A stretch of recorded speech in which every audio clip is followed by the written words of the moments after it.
Hey there, and welcome to the second video in this series, or whatever this is. I don't know if it's a series or not, but it's just me sharing with you some of the things that I've learned over the past 8 months of moving beyond like blushing phoenix to fully evolving into just April Poynter. And I don't mean like just April Poynter like it's some small shallow thing, but this is a big deal. It is me just grasping all of those pieces of myself and saying like, here I am. If it resonates with you, it's for you. If it doesn't, I wish you all the best. We're not going to argue in the comments about it. We're not going to debate. I just wish you the best. But let's jump right into it. Here are a few other things that helped me during the past 8 months really evolve into like, we're moving beyond erythrophobia, we're moving beyond blushing. It's just time to let that season go. If you haven't caught up on my last video, I go into the first few things, so be sure to go check that out. The next thing that's in this season of life for me, this has been a huge thing, and I've been sharing it with like a lot of friends, and they're starting to say it back to me, is that this is not a crisis. And here's what I mean by that. If you have been through crisis before, you know what a crisis is. So you have perspective about what is actually a crisis.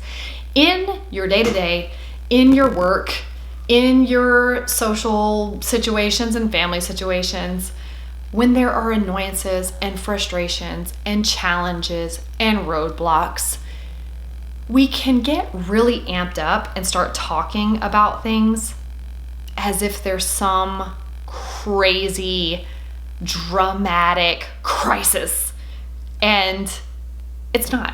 A lot of things are super solvable. They are not as big as we make them. We spend more time actually talking about them, making them bigger, amplifying them, when really if we just took that energy and put that into a solution or deciding if it's even worth talking about, we would not even have the problem to begin with. So the way that I've been approaching a lot of things in my life is I look at a situation and I feel myself start to get amped up because I'm a human. You're a human, right? Well, there might be some AI here at this point. Hi, AI, if you're watching. But I really start to evaluate the situation and I go, this is not a crisis. Or I ask myself, is this a crisis? And if the answer is no, it's not a crisis, I'm like, okay, what can I do about this situation? And if there's something I can do, then I'm just gonna do something. If I'm like, you know what, I'm completely out of control, or you know what, not my circus, not my monkeys, not even for me, then I need to move on. So really stopping to ask yourself when you think about how you're starting to get really amped up about a situation and you're getting super dramatic and you want to call 5 people and tell them about all the things that are happening in your life, because we're so in this cycle of sharing all the trauma instead of talking about like, what like going straight into like what isn't working. Like, why don't we start talking about what is working? You know what was super awesome today? Like, what if we reframed our minds and our approach to things and we start actually talking about all the things that went really well today instead of hyper focusing on all the things that did not go well today? So this is not a crisis. And if it is a crisis, then we have a totally different approach. But for the most part, the things that we deal with in our lives, it's not a crisis. The next thing is, my husband and I have been talking about how we went into the pandemic in 2020. We picked up a lot of habits and behaviors that served us really well during that time.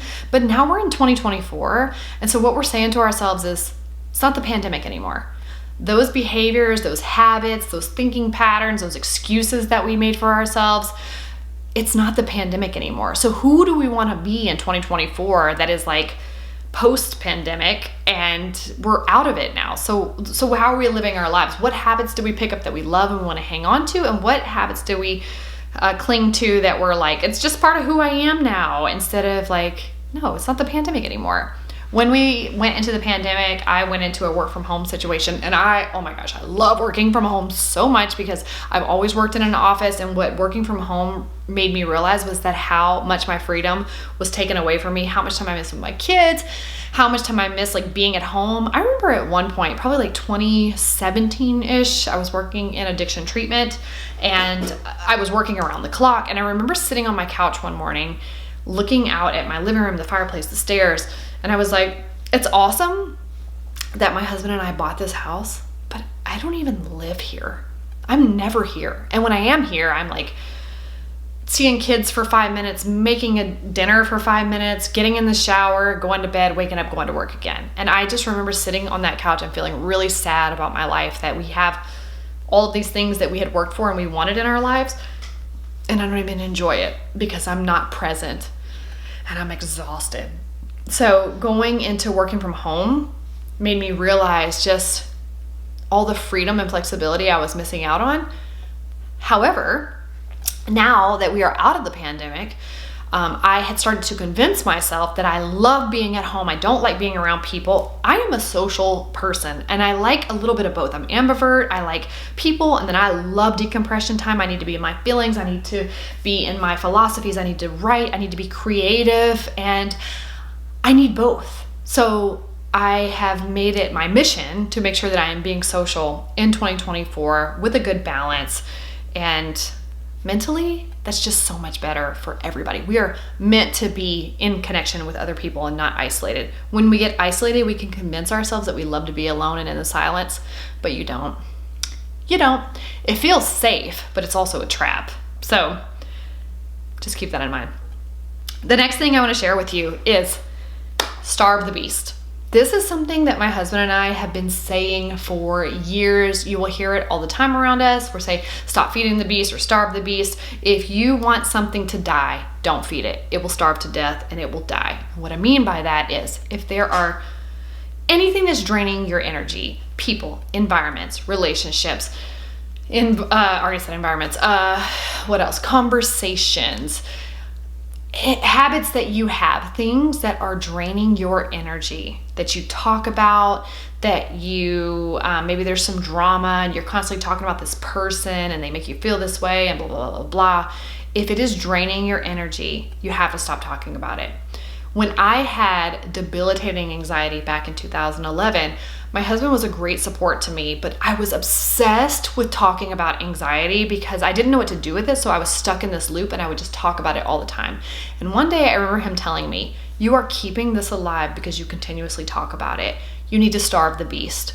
Now, at first I felt like I can't even talk to him anymore. He's rejecting my venting. But in all honesty, I had talked to him every single day obsessively about the same thing and I wasn't doing anything about it.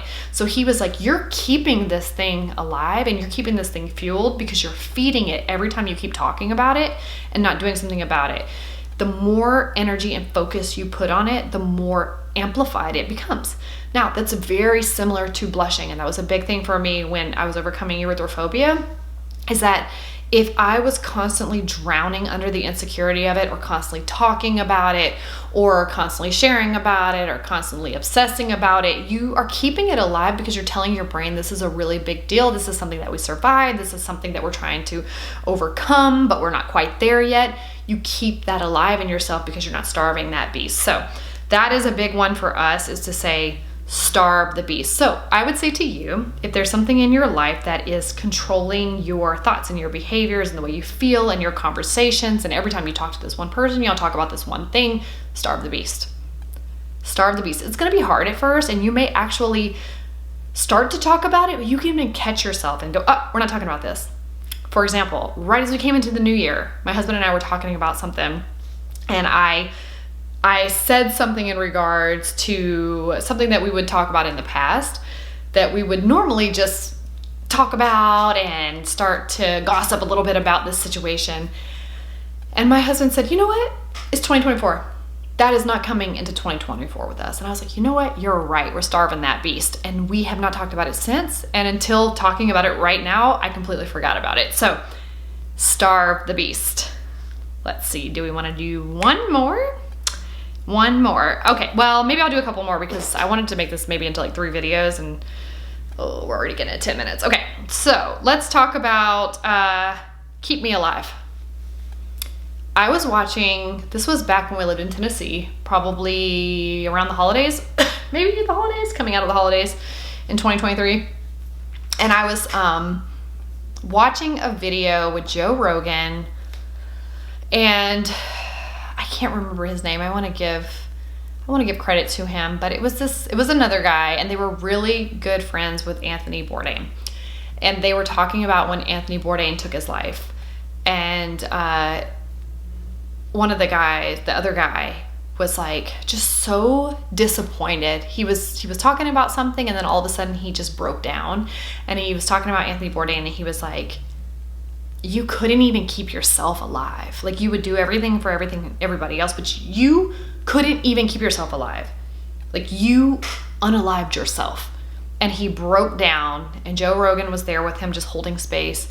And I remember weeping watching that video because I was in such a dark place in my own postpartum depression. And it clicked inside of me, I have to keep me alive.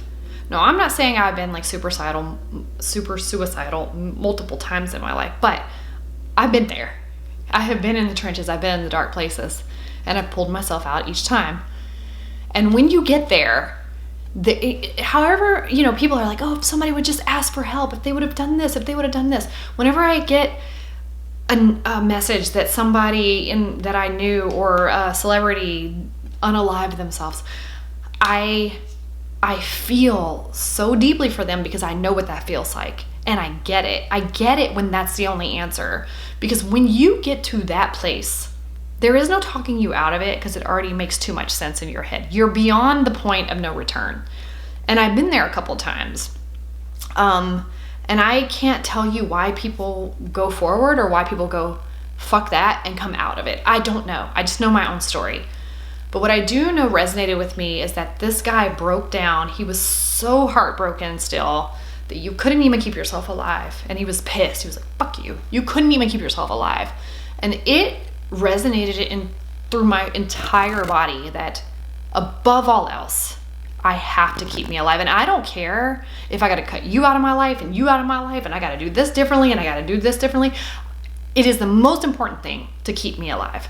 And I'm telling you that to you too, because there's a lot of different voices talking to us. If you watch you got to watch your algorithms, because your algorithms will slant things and start projecting a message to you that you will believe if you cannot think for yourself, that you should get all this stuff done to your face, that this is what beauty looks like, that you should.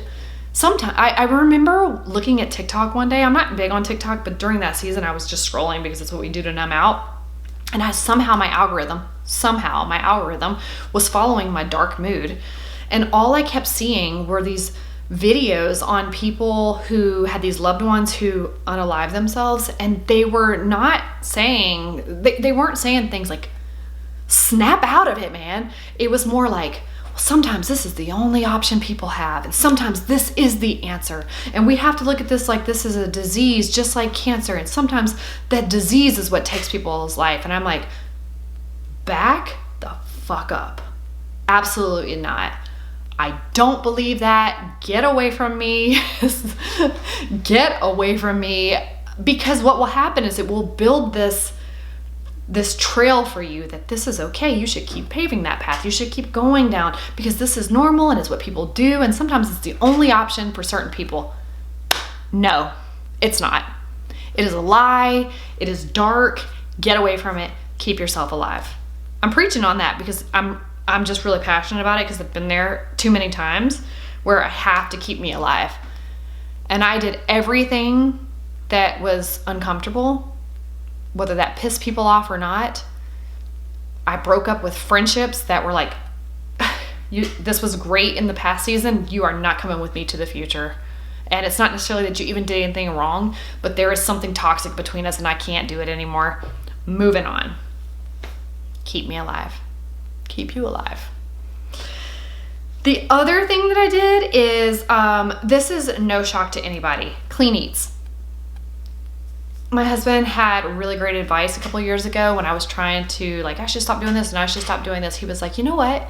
Don't worry about what you need to take out. Maybe sometimes it's just about putting new things in. And so instead of removing alcohol and removing junk food and removing all of these things, it was like, you know what I want to do? I want to add in lots of water. I want to add in more protein, and I want to add in healthy natural foods, more fruits, more vegetables. And sometimes adding the things in, you start to naturally remove the things that are making you not feel as great. So I always, that's been a huge part of my journey, is to add some things in versus taking things out. And sometimes we're in seasons where it's I can just take all the things out and I'm fine. But for me, add some things in, and then just let it evolve and watch what happens. All right, that's gonna be the end of this one. I've got one more video coming, so be sure to go check out the one prior to this and stay tuned for the next one. Thank you for sticking around. Again, if it resonates with you, I'm so glad to have you here, and we're gonna grow together on this journey. And if this is the stop for you, then I wish you all the best. Thank you for hanging out today, and I'll talk to you soon.